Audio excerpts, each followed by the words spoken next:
Breaking news. Lifetime medical breakthrough, but no magic shot. Although Vivitrol, a non-addicting once-a-month injection, has been demonstrated to put cravings in remission and prevent drug and alcohol relapse, leading experienced medical legal professionals weigh in with at least 9 very important conditions which must be met for treatment to be successful. Hi, I'm attorney Angelo Pepa. I'm an attorney who's been working with doctors for over 14 years. People like Dr. Robert Woolhandler have selflessly been on call for me on a 24/7 basis and have taught me so many valuable things. If we start with combining 2 problems and coming up with a solution, I think we can see the dramatic impact. Start with the fact that we have only 5% of the world's population living in the United States, but we have 25% of the world's prison population living in the United States. Crowded dockets. Let's go back to another problem where people have now been exposed to a breathtaking new medication, which according to the doctors, Vivitrol, a monthly injection, actually puts cravings in remission, has been demonstrated to do that, and prevents the alcoholic and addict from getting high for a 1-month period. However, we have found reluctance from people taking that medication. So if we now go back to those people who don't want to spend time in jail or lose their job or their custody of their children or whatever, if we go to those people, we will find the most motivated people, and then we go to that most effective treatment and combine the two, the authority figure finally feels comfortable that that treatment is so effective they may not sanction the defendant. We connect both of those and the results are very powerful and very encouraging and create a brand new day in working with medical and legal models together. Medicine assistance treatment. Although there are references to alcoholism and drug abuse as far back in history as the book of Proverbs in the Bible and writings of St. Paul, not until the 20th century was there any type of medicine assistance treatment. Legal medical solution. By administration of the non-addicting daily pill to the first 2 defendants above and making it legally binding instead of incarceration, the attorney-doctor team working together was able to provide a legal medical solution. The medical solution drove the legal solution, and the legal solution drove the medical solution. Day-to-day pill form.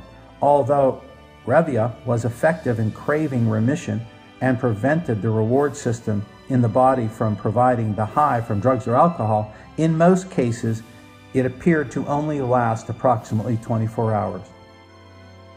Vivitrol monthly injection.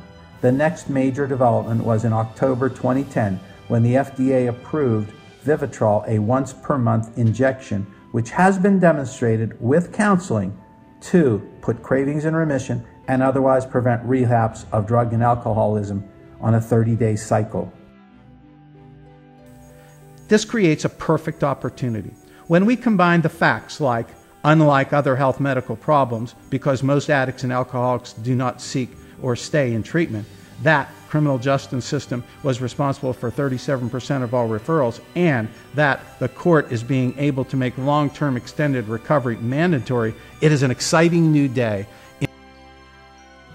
Although we have been advocating and advancing this legal medical model approach for years and are excited to see how it's dramatically grown, we strongly note the following concerns which our experiences have shown must be properly addressed and accounted for. We cannot take shortcuts or overreact to the shot. No magic shot. There is still no such thing as a quick fix magic shot. One size fits no one when it comes to deeply personal people issues, especially substance abuse impairment and legal complications. The individualized, prescribed, local, health-centered considerations of an examining medical expert opinion must control in the extended care plan. Next, advanced preparation.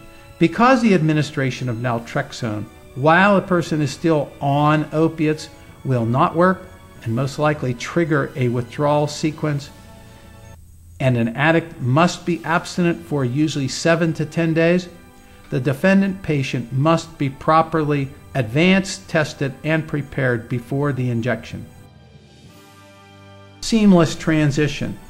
For the same reason, the defendant patient release from custody or supervision must be accompanied by a seamless, very high security transition directly to the injection professional. Medication availability. For the same reasons, again, the seamless, very high security transition directly to the injection professional must be preceded by making sure the medication required to be refrigerated is properly available and paid for or confirmed to be covered well in advance of the defendant patient arrival at the designated injection professional location. Coordinated medicine-assisted counseling. Because the injection is so effective in preventing the defendant patient inclinations to improperly attempt self-medicating of underlying emotional or other root causes, and because the defendant patient will generally feel much better very soon, a professional assessment of root issues must be made to prevent attempts to overcome the blockade and thereby overdose, as well as prevent the patient defendant from stopping the medicine prematurely and incorrectly assuming that he is cured. Written findings and recommendations. Because of the infancy of the treatment industry and the major variations in treatment medicine, as well as variations between and among prescribing practices of prescribing physicians, especially including pain management, methadone, Suboxone, in and outpatient naltrexone tablet injection implant, it is strongly urged that any assessment process must at minimum include salient written defense, treatment, findings, and recommendations. Protection for the community.